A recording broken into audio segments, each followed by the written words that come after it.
2000 Avalon XLS. Noticed the other day that it was heard a gurgling sound behind the dash, and I checked the temperature on my scanner here, and at idle I was showing 195.5 when I got to Lowe's, from driving just from my house to Lowe's. And then if I stayed at idle, it steadily went up. I got to almost 217 degrees before I finally just turned it off. Stopped that particular test. So today I went and bought a thing of antifreeze, a gallon of antifreeze, 50-50 mix, and I got my mild funnel over there. You can see it. I'll show it here in a minute, a little closer. And I'm trying to get this thermostat to open to see if I can get the bubbles out of it. That's the highest temperature I've been running it for 10 minutes. That's the highest temperature I've gotten so far, 170.6. So we'll see what happens here in just a bit. Alright, here's the funnel, and let me raise the RPMs a little bit.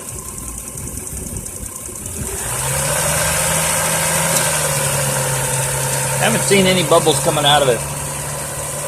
I had it up to 170 when I was doing it at 2,500 RPMs inside the car, and it went down to 168 when I let off on the gas. So I'm going to say probably that's about right. This is empty, so I'll put some stuff in there. It was empty when I looked at it this morning. So I don't know, I was low on coolant for some reason. I'll let you know what I find out, if anything. Okay, got it all put back together, shut everything up, filled up the overflow tank, the reservoir, up to the full mark. And drove it around about 8 miles, stop and go in city driving, and then out on the interstate, and then I came here to this parking lot where I'm getting ready to go to Harbor Freight because they have a 30% off sale day today, and on items less than $10. And here's the highest temperature I've recorded since I started that trip, 177.8. I've let it sit here for 5 minutes at idle. So it hasn't moved from 177.8. That's the highest reading.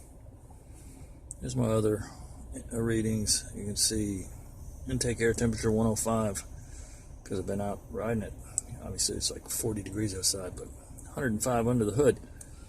11.8 throttle percentage, 2.3 on the injector pulse, 41% on the IAC duty ratio. Short and long-term fuel trims at idle. Yeah, pretty much perfect, I guess. Bank 2 is the one that I've got a problem with because the O2 sensor doesn't work. But you can see it's still well within the range of normal. There's the O2 sensor data. And it says 3.3, 3.2, 3.4, somewhere it'll say 3.4, there it goes. This is bank 2. Oh, I'm sorry, the one that I'm having a problem with is bank 1. Bank 2 is the one I changed. So, let's see. Bank 1, the one that's still not working right, is just a tiny bit rich, but it's compensated by the other one being about 20 tiny bit lean. So they're compensating for one another. Anyway, I hope you find this interesting. The coolant temperature is still 177.8. Hadn't gotten any higher than that. This helps somebody somewhere out there.